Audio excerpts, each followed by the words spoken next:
Hi guys! Another luto content na naman tayo for today. So, magsisigang ako ng isdang, ito guys, so, burot-burot ang tawag. Ayan, yung isdang tinatawag na burot-burot. Ayan, o diba? Burot-burot or yung malalaking galunggong. Yun ang term nila dito guys. So, isisigang natin siya sa hugas bigas. And then gagamit tayo ng, alam nyo yung sampalok talaga. Hinog na sampalok. So, ito yung sinasabi kong sampalok guys, na hindi siya naluto, sobrang asim niya.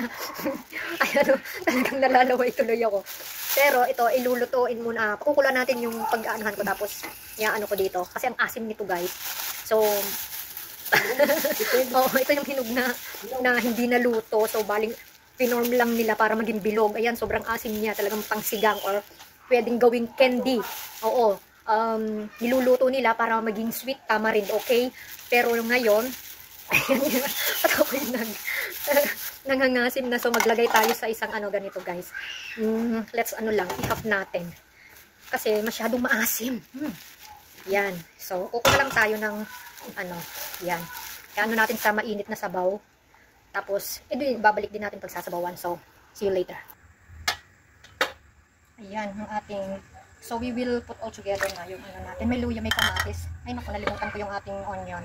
So okay. Ito guys, nilagyan ko ng mainit or kumukulong sabaw. Yan.